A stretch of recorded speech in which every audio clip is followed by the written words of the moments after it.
Today's podcast is brought to you by Ryan, a leading global tax service and software provider that helps companies manage and minimize property taxes from acquisition to disposition and all points in between. As the firm with the most local market property tax professionals across the country, Ryan has experience in nearly every jurisdiction, unmatched by any other national, regional, or local provider. Welcome to WMRE's Common Area Podcast. This podcast is brought to you by the award-winning editorial staff at WMRE. Let's jump right into this week's podcast. Hello and welcome to the Common Area with your host, David Bodamer. Good afternoon, David. How are you? I am doing all right. Happy New Year. How are you? Yes, Happy New Year. Our first podcast in 2021. Even though it was only one digit change, I'm hoping for big change, right? Yeah, let's hope that new year, new us, new everything, hopefully. Yeah. New something. And I'll tell you what, there is something new for today's podcast. You've got a guest on, and that is Sam Isaacson. Why did you bring Sam on the show today?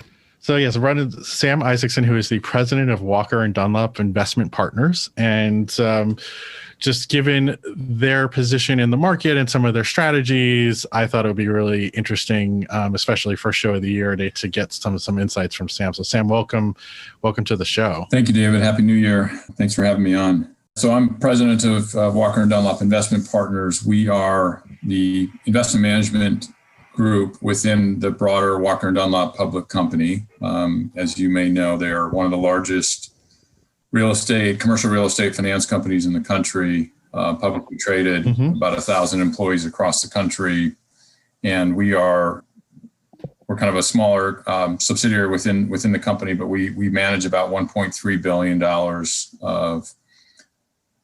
of capital on behalf of institutional investors. And we're investing out of a lot of different strategies on the debt and the equity side. Yeah. So given you are working with a certain kind of capital class that you mentioned, institutions, what is your mission and what do you see as the opportunities? I think you've talked to. I think my understanding is that you're looking at some opportunistic and some value add strategies in the near future. So curious to hear a bit about what you're seeing in the market and how you think that how you're kind of like sourcing those sort of opportunities right now, and especially given how extraordinary this moment is. Yeah, no, for sure. So we are constantly in the market with new products for investors, not just institutional investors, but all investors.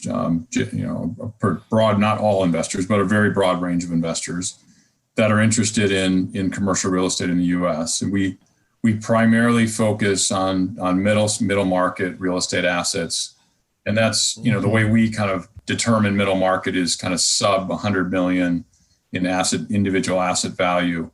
And we like the middle market. We like kind of the smaller deals that are historically owned by mom and pop operators, just because of we can find more attractive opportunities. And to your point, we have a lot of different products. We're doing opportunistic, we're doing value add, we have core plus, we have debt products.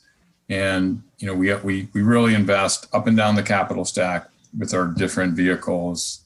So whether it's debt or equity, and then across almost all the different property sectors in commercial real estate. So industrial and multifamily, and we're doing selectively, obviously, retail and hospitality right now and office, but self-storage, student housing, senior housing. So we're really kind of across all sectors. And one of the things that we find really interesting right now in this marketplace, more broadly speaking, and why we think kind of middle market commercial real estate makes a ton of sense, is that people and investors are starved right now for yield and for income. And we're able to deliver that through our various products. And, it's granted the macro environment, there's a lot of noise, which creates volatility, which in our view is bringing us opportunities every day. And, we leverage technology and we leverage the broader Walker Dunlop platform in terms of deal sourcing and access to all the major markets across the country and sponsors that are every day living and breathing at a very micro level, their individual markets. And we're able to take advantage of that deal flow and the opportunities that come to us. Look, we're being thoughtful right now because of everything going on at a macro level. So we're definitely structuring a lot of our investments to protect investors' capital. So depending on, for example, in our value add fund, we're maybe a little more risk off in terms of structure. So we're still doing value add deals and taking that risk, but maybe the structure is a little bit more risk off. So you mentioned that you're looking across, that you invest across all property types, all the core commercial real estate types, and some of the alternatives.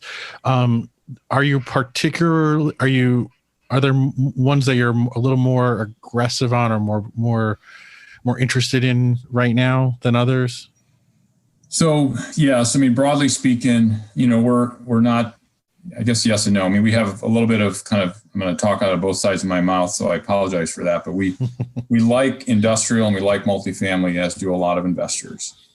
We like it a lot. We've been long those two sectors for a number of years.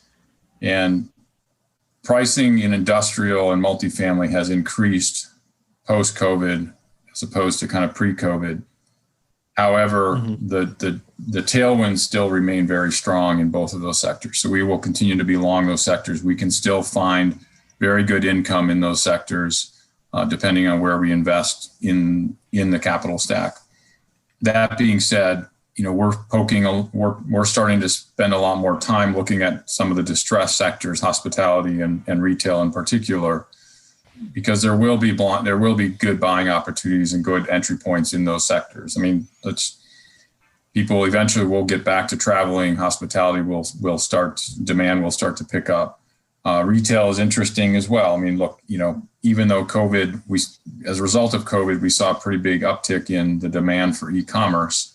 It still has decreased recently, and still something like 85% of retail sales is all brick and mortar stores. So there still is a pretty big demand in brick and mortar retail, and you have to be thoughtful and careful, and we're not going to go do an entire fund in retail. At least that's not our intention right now. But there are some interesting opportunities. This is my point. And what's your primary way for sourcing deals, especially, and right now, I don't know if you're limited in travel or not. How are you actually finding assets, and then how are you assessing them and making the kind of choices for things to add? One of the benefits that we have of being part of the Walker and Dunlop platform is that there are over 200 bankers and brokers across the country and over 40 different offices across the country.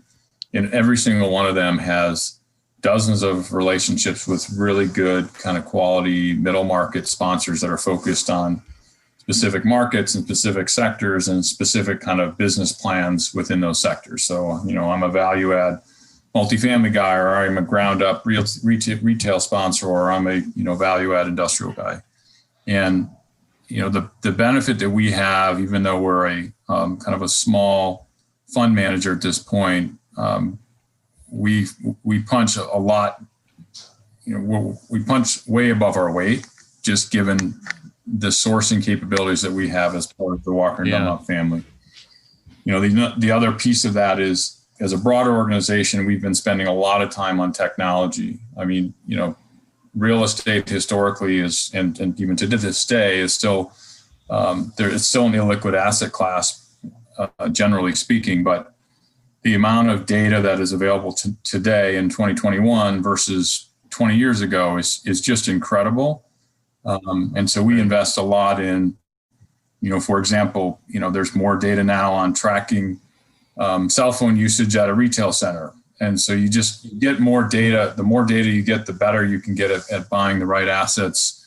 There's obviously more data on, migration patterns, as it relates to housing. And so you can be ahead of the curve in terms of picking a particular submarket or market.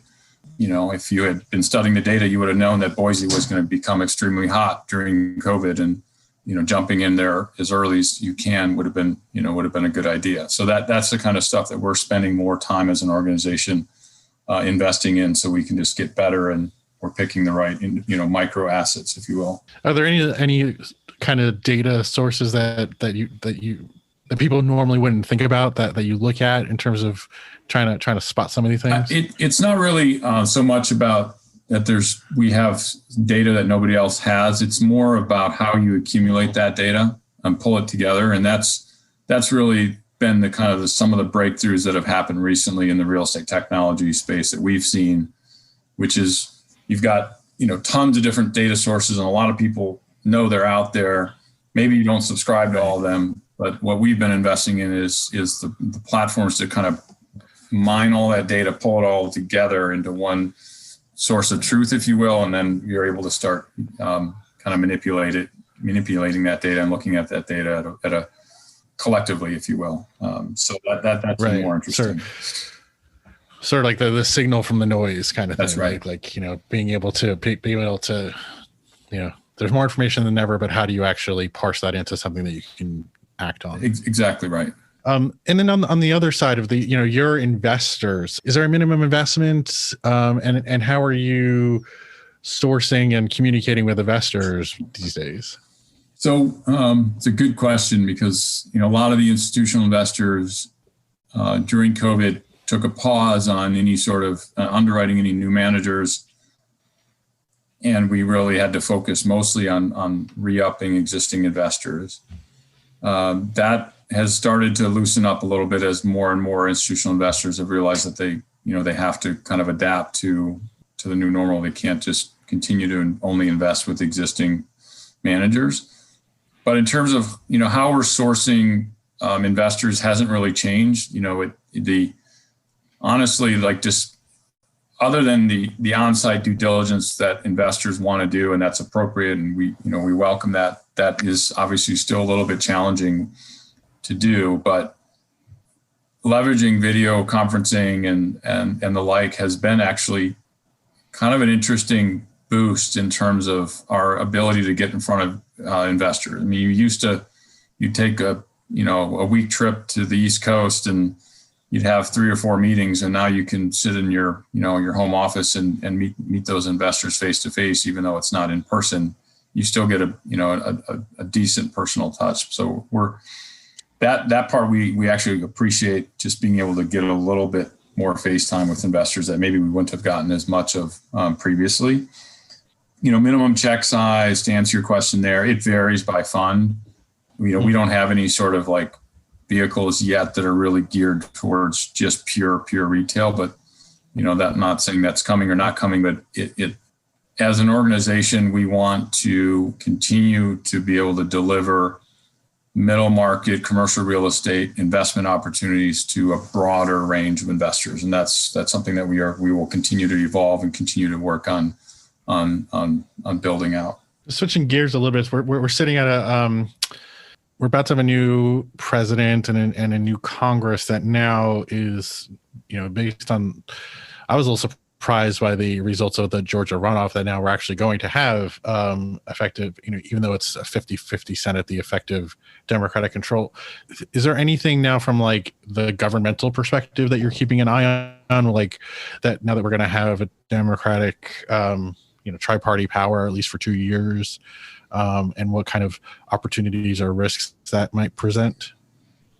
A couple of things jump to mind. I think the first one is just, I think, as a lot of investors are keeping a pretty watchful eye on what sort of stimulus is coming and what does that mean. Unemployment claims are still very high. They're still higher than they were at the peak of the last normal recession, if you will, the great financial crisis. And there's more stimulus that's needed, and that impacts real estate, obviously, and it impacts real estate in different ways depending on the type of stimulus. So we're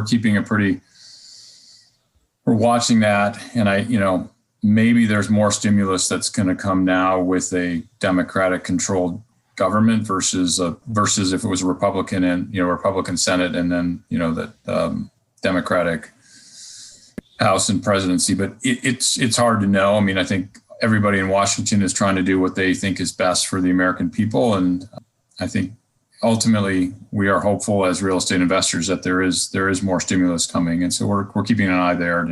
But the volatility in the meantime, obviously, again, kind of presents some interesting opportunities for us. So we continue to kind of look at it through that lens. The other thing that's just noteworthy is, you have days like yesterday, obviously, and you have institutional investors outside of the U.S. that see that kind of news, and I don't think anybody really felt unsafe in the U.S., but there is a perception around it. So that's something that will come up as a result of events like yesterday, when institutional investors outside the U.S. are looking at investing in U.S. commercial real estate. So, we want to make sure that we're addressing that kind of head on and not avoiding it, because we don't want to have the institutional investors outside of the U.S. have any sort of perception of their investment being unsafe, or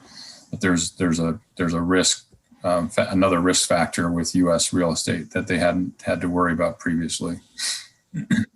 Right. Yeah. Just for our listeners, for context, you're probably hearing this early, the week of the 10th, and we're obviously recording this on Thursday, the 7th. So it's the day after the incidents at the Capitol building, to put it very mildly. But that's just to situate ourselves in time, since there's a little gap between when we record this and when the folks at home or at their businesses are hearing us. Perfect. So I think another thing that we flagged before we jumped on the recording was the way that you're looking at small businesses and bankruptcies and small business formation in the time, in the time of COVID and what's been happening with that. So curious what your takeaways from that are, and how that's how that also informs your investment strategies. Yeah, no, for sure. I mean, it's, obviously a really sad, it's been really sad for a number of small businesses in this country over the last year. Very, very terrible. The number of bankruptcies and businesses that are just permanently closed, particularly the restaurant sector has been hit extremely, extremely hard, and other aspects of the retail sector as well, just to name a few. I mean, obviously it's been a pretty broad, it's been pretty broad pain. So I'm not trying to minimize anybody individually, but we as a firm were very fortunate in that we were fairly bearish on retail and hospitality for a number of years pre-COVID. So we didn't really have much exposure, but we are looking. I guess I'll back up for 1 second. On the industrial side, we also had we own a lot of industrial, and some of that industrial is warehousing distribution, which has been great and has been boosted even further as a result of COVID and the uptick in e-commerce. We were a little bit concerned early on coming into COVID on some of the small bay industrial assets that we owned. Those are small businesses, more established and certainly more revenue than a typical maybe restaurant, if you will. But still not, big enough companies, and still, those individual companies, a lot of them have gone under. Thankfully, we haven't seen the pain in that small bay industrial sector either. But what has been interesting to see, on the one hand, you've had all this pain and all these small businesses collapsing, and yet there have been more new business formations in 2020 than there have been since 2011, I think was the latest statistic. Oh, really? So it's very interesting to see, despite all the pain and carnage in the small businesses across the country, there are a number of formations that have happened, and obviously not all of them are going to be successful. And it does shift the risk a little bit, right? So if I'm buying a commercial real estate property and I have, 10 businesses, small businesses that are 5 years old, and they have P&Ls and they're profitable, that's a less risky investment versus if I have 10 businesses that were formed in 2020, even though they're all interesting, it's a different risk profile. So that will have an impact on real estate as investors look at that credit, kind of apples to apples, evaluating the viability of those less established new businesses. That being said, it's starting to feel like there will be, at least as it relates to industrial in particular, I guess I'll leave it at that, I think retail is still a little bit of a different story because it's mostly the restaurants and then I guess some of the service inline kind of service space. But as it relates to industrial, it does feel like there's going to be less of an issue in that particular sector. I was going to say, is there any the kind of leases that companies are signing, just given the context? Are they shorter? Are they at market rates, or is there any impact on that side of things for these new businesses? For sure. I mean, that's the other aspect of it is that, you will see some softness in both retail and potentially in the smaller bay industrial as new businesses come in. I mean, the lease duration has not really changed, but as a tenant, you have a little bit more negotiating power, potentially, depending on the market and the type of underlying asset. Certainly, if you're a restaurant tenant or in the retail, side of it, you have a lot more negotiating power now versus pre-COVID. Yeah, it's been interesting, and I live in Brooklyn, and there have been so many. Particularly, talking about retail and restaurants, so many that have closed in New York in the past year. I think, New York Magazine had, kind of a heartbreaking supplement at the end of the year of like 500 New York businesses, small businesses, restaurants, some that had been around for decades, many decades that shut down. But then recently, like in the past, few weeks, even amid like this, we're having, again, another little bit of the rise in cases and a little bit of wariness, but there's actually been some new businesses that have now opening in right near where I live, new coffee shops and new other things. And I found that, even amid it, so it's been this interesting to see that even though we're not even really fully out of things yet, that like some of these new mom and pops are kind of starting back up again and positioning themselves for the full implement, I guess when we get to full vaccination and even are more back to normal, but already, they're kind of out there in the market. Yeah, no, for sure. And we're seeing the same thing in Denver and other parts of the country. I mean, just on the restaurant side alone,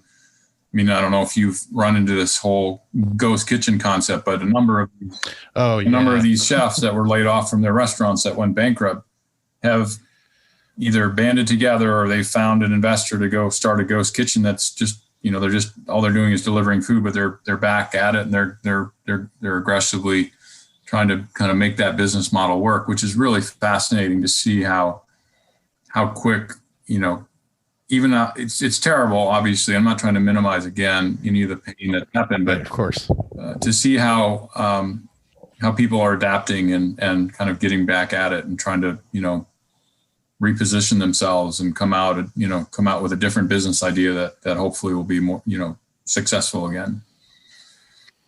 Yeah, the ghost kitchen thing has been really fascinating, and I'm kind of, we've written a little bit about it. I'm curious to see how it plays out, but in all sorts of ways. Just I know there's this one concept of a company that rents kind of like shipping containers that can be in parking lots that are like little mini ghost kitchens, and these are both for like launching new concepts or extending the delivery reach of an existing restaurant, which is, I thought, like one of the most interesting things. So a restaurant that's normally on the Upper West Side and pre-COVID was maybe only delivering to a certain block radius, now has a much wider delivery radius, not because they're serving it all out of the restaurant that you may be familiar with, from walking outside, but because of this ghost kitchen that's like 20 or 30 blocks south, that's now where if you live in that area, that's where it's coming from. But you may not even know that because, when you go on a delivery app, you just see whatever, right.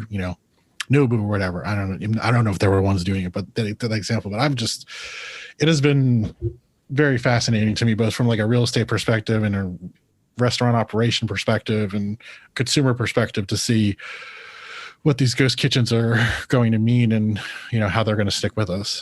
Yeah, no, absolutely. And I guess another related point is just the number of, and this is an e-commerce point and it's not a surprise. I mean, everybody knows that e-commerce continues to gain market share as a percentage of retail, and the growth in e-commerce is significantly above the growth in brick and mortar retail sales. But it it's also transforming retail real estate, and it's transforming in it, not in that it's just completely eliminating it. It's just converting it from brick and mortar retail to industrial logistics. And so we're seeing more of that, where you have these downstream Amazon related distribution companies or that are renting up space in what used to be a retail center that we've converted into industrial logistics.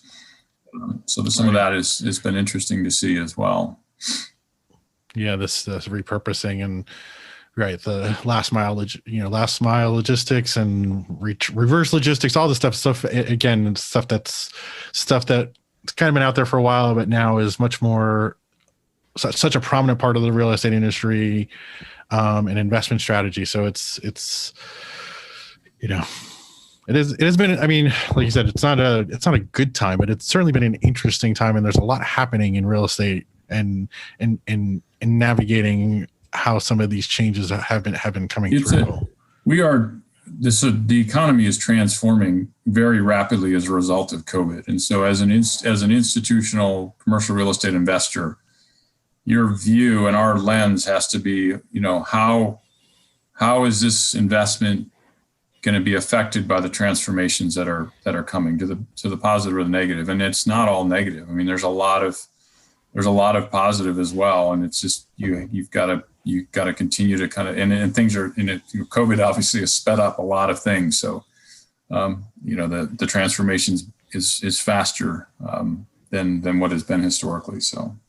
Right. And at the end of the day, real estate is cyclical. So, it's all about navigating the cycles and figuring out which asset classes are maybe in a different position in their respective cycles. And that's kind of like, where firms like you kind of are what investors need to help navigate all this stuff. That's exactly right. And where you want to be on the risk. I mean, maybe we like multifamily, but maybe, or industrial, but, that doesn't mean that we want to be top of the capital stack. We may or may not want to take first dollar risk, if you will. Maybe we're down a little bit lower, our returns aren't as high, but there's good income in the meantime. There's good protection of that investment from we're just a little bit further down in the capital stack. So there's you're exactly right. I mean, given going back again to just the broader organization and the platform that we have, the boots on the ground that we have in all the markets, it's just a lot easier for us to kind of pick our spots in the market with the right sponsors, where we want to be in the capital stack in this kind of current environment, which again, there's a lot of volatility, there's a lot of noise. It can be also, there's a lot of positive too, depending on your lens. And I don't mean that to minimize a lot of the pain that exists in the broader economy and the broader kind of population. Well, I've taken up a good amount of your time. Just, before we kind of close out, is there anything that I didn't ask about that you wanted to share with our audience? I mean, I guess the only other thing I would say is that, it's been one of the things that was pretty interesting early on in COVID. We were expecting a pretty big dislocation, but the amount of capital that is investing and still sees the value of investing in U.S. commercial real estate. If you look at, the broader world economies and investment, places to invest capital, the fund flows have not really slowed down. And so we haven't seen the dislocation. We haven't seen the cap rate rises that we saw in the great financial crisis. And so that's been interesting, for sure, to see, how stable this sector has been from a capital flow standpoint. And, we would just, hopefully we will continue to benefit from that as capital continues to find the U.S. commercial real estate as a safe long-term investment thesis. Yeah. No, it's definitely been, interesting from my seat as well. Just how, given so many of the problems 10 years ago, we're coming out of the financial system and and it was so disruptive to liquidity, to the way that capital was flowing, and this time around that has not been a key feature of our lives the past year. Right. Oh, well, I think again, want to thank you for coming on the show. I appreciate you sharing all your insights with me and with our listeners. Thank you, and happy New Year as well for to you. I hope it's a good thank one. you so much, David. Appreciate you inviting me on. Gentlemen, this was fantastic. I heard the surprise in your voice, David, when Sam shared that statistic about how many businesses opened in 2020 compared to the previous years, and I would never have guessed that. So I love learning something new every time I get on the podcast with you. Sam, thank you so much for being on the show, and of course, David, thank you so much for asking Sam to be a guest on the show. Thank you. Absolutely. Yep, absolutely. And of course, last thank you goes to you, the listening audience. Thank you so much for tuning in and listening to the Common Area Podcast with David Bodamer. If you have not subscribed to the podcast yet, please click the subscribe now button below. This way, when David comes out with a new podcast, it'll show up directly on your listening device. This makes it much easier to share these podcasts with your colleagues. Again, thanks for listening today. For everyone at WMRE, this is Eric Johnson inviting you back in 2 weeks for all the stories that matter to you. We'll talk to you soon. Thank you for listening to the Common Area Podcast. Click the subscribe button below to be notified when new episodes become available. The information covered and posted represents the views and opinions of the guest and does not necessarily represent the views or opinions of WMRE or Informa. The content has been made available for informational and educational purposes only. Today's podcast was brought to you by Ryan, liberating our clients from the burden of being overtaxed, freeing their capital to invest, grow, and thrive.